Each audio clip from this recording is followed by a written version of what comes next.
Delhi Luchingba Singi Chorol Piraga, Langa Kadavaki Saruk Sikivina Hena Fai Haina Okram Iwoduna Fondokre, Delhi Luchingba Sing Chorol Piraga Manipur Chief Minister Oiduna Amadilenga Asigi Minister Sing Oiduna Langa Kadavaki Saru, Mikha Ponba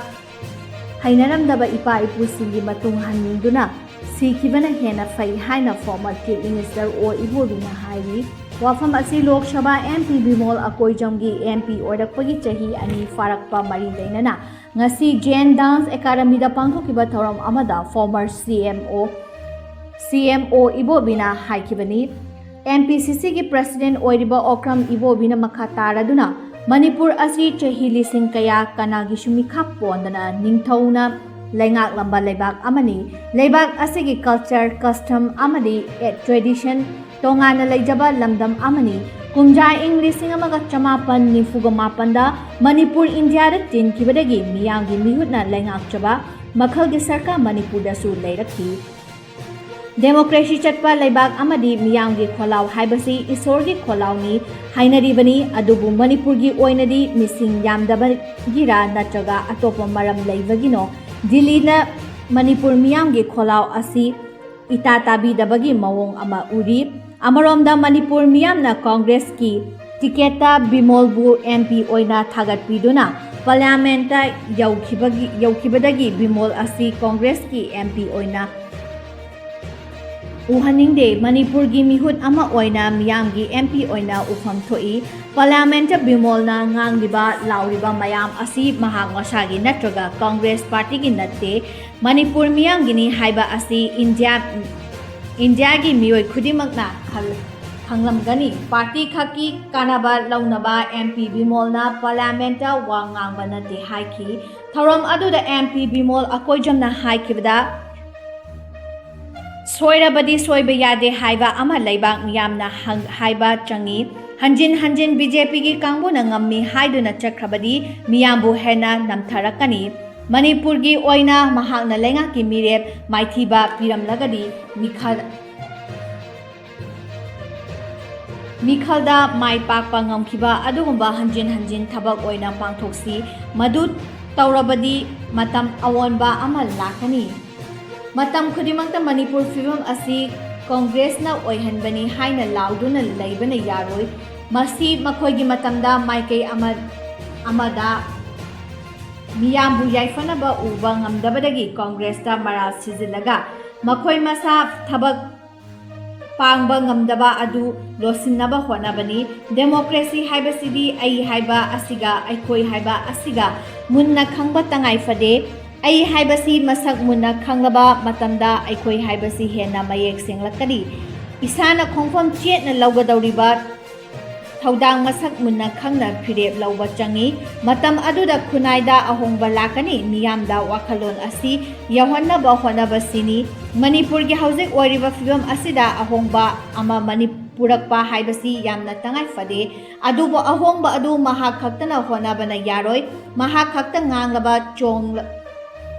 Chonglaga Kulai Asida Ahongba Purakadava Nate Miyamgi Apunbagi Ihul Sagatpa Amachangi Hauze Equine Hingliba Punsi Mahing Asi Amadi India Lenga na Yengliba Mityeng Munna Kanglaga Madugi Matik Chaba Laufam Tokpa Taudang Loba Tangai Fade Miyamgi Puinda Ahongba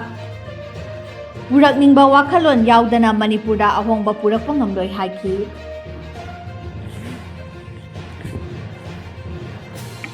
Zauzang Tekta IED Fumna Bahonabada Pokarak Padagi KNF Ani Sire Ahumna Sokle Ngasi Nungtul Pung Aniga Minik Kuntrarom Tabada None District Kobum Police Station Konba Zauzang Tekta Santi Lairaba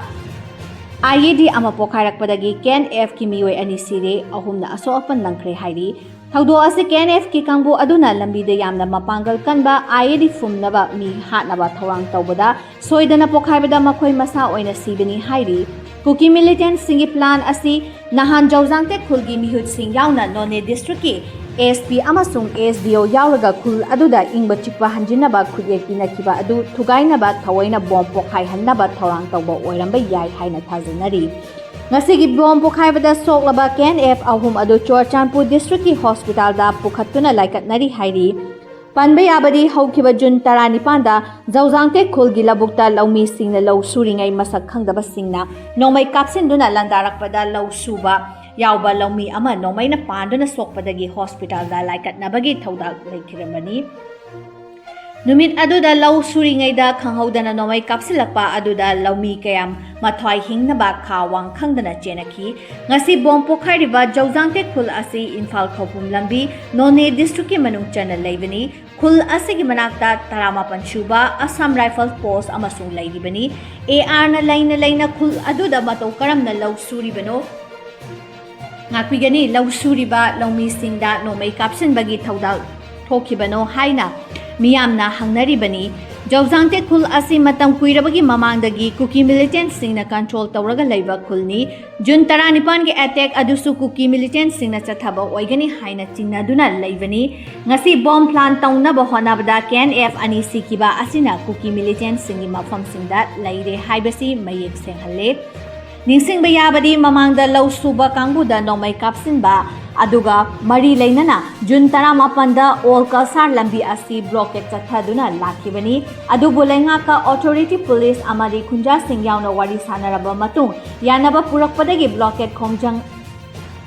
ꯑꯁꯤ ꯍꯟꯗꯣꯛꯈꯤꯕꯅꯤ꯫ ꯑꯣꯊꯣꯔꯤꯇꯤꯒ ꯌꯥꯅꯕ ꯄꯨꯔꯛꯈꯤꯕ ꯑꯗꯨꯗ ꯌꯥꯎꯔꯤꯕ ꯃꯔꯨꯑꯣꯏꯕ ꯋꯥꯐꯝꯗꯤ ꯖꯧꯖꯥꯡꯇꯦꯀꯤ ꯈꯨꯟꯖꯥꯁꯤꯡꯗ ꯂꯧ ꯁꯨꯕ ꯑꯃꯗꯤ ꯑꯇꯩ ꯊꯕꯛꯁꯤꯡ ꯆꯠꯊꯕꯗ ꯉꯥꯛ ꯁꯦꯟꯕꯒꯤ ꯊꯕꯛ ꯁꯦꯀ꯭ꯌꯨꯔꯤꯇꯤ ꯐꯣꯔꯁꯅ ꯇꯧꯒꯅꯤ ꯍꯥꯏꯕꯒꯤ ꯊꯥꯖꯕ ꯄꯤꯈꯤꯕꯅꯤ꯫ ꯇꯨꯡꯗ ꯈꯨꯜ ꯑꯁꯤꯗ ꯑꯦꯇꯦꯛ ꯅꯠꯇ꯭ꯔꯒ ꯀꯤꯍꯟꯕꯒꯤ ꯊꯕꯛ ꯆꯠꯊꯔꯛꯄꯗ ꯌꯥꯅꯕ ꯋꯥꯐꯝ ꯆꯠꯅꯗꯕ ꯍꯥꯏꯅꯁꯨ ꯌꯥꯅꯈꯤꯕꯅꯤ꯫ ꯇꯝꯄꯥꯛꯇ ꯇꯪꯗꯨ ꯂꯩꯇꯥꯕ ꯍꯟꯖꯤꯜꯂꯛꯇꯨꯅ ꯍꯥꯟꯅꯒꯤ ꯐꯤꯕꯝꯗ ꯂꯩꯔꯦ꯫ ꯖꯤꯔꯤꯕꯥꯝꯗ IDP ꯂꯩꯇ꯭ꯔꯕꯒ ꯃꯥꯟꯅꯔꯦ ꯌꯨꯝꯅꯥꯝ ꯈꯦꯝꯆꯥꯟ꯫ ꯂꯝꯗꯝ ꯑꯁꯤꯒꯤ ꯇꯝꯄꯥꯛꯀꯤ ꯗꯤꯁꯇ꯭ꯔꯤꯛ ꯈꯨꯗꯤꯡꯗ ꯇꯞꯅ ꯇꯞꯅ ꯇꯪꯗꯨ ꯂꯩꯇꯥꯕ ꯍꯟꯖꯤꯜꯂꯛꯇꯨꯅ ꯍꯥꯟꯅꯒꯤ ꯐꯤꯕꯝꯗ ꯂꯩꯔꯦ꯫ ꯖꯤꯔꯤꯕꯥꯝꯗꯁꯨ ꯃꯍꯥꯛ ꯃꯁꯥꯃꯛ ꯆꯠꯇꯨꯅ ꯃꯥꯔ, ꯃꯩꯇꯩ ꯑꯃꯗꯤ ꯔꯣꯡꯃꯩ ꯌꯥꯎꯅ ꯈꯨꯟꯗꯥꯃꯤꯟꯅꯔꯤꯕꯁꯤꯡꯒꯤ ꯇꯨꯡꯗ ꯆꯥꯎꯈꯠ ꯊꯧꯔꯥꯡ ꯀꯌꯥ ꯄꯥꯏꯈꯠꯈ꯭ꯔꯦ, ꯋꯥꯔꯤ ꯁꯥꯅꯈꯤ ꯑꯃꯗꯤ ꯍꯧꯖꯤꯛ ꯖꯤꯔꯤꯕꯥꯝꯗ IDP ꯂꯩꯇ꯭ꯔꯕꯒ ꯃꯥꯟꯅꯔꯦ ꯍꯥꯏꯅ ꯏꯪ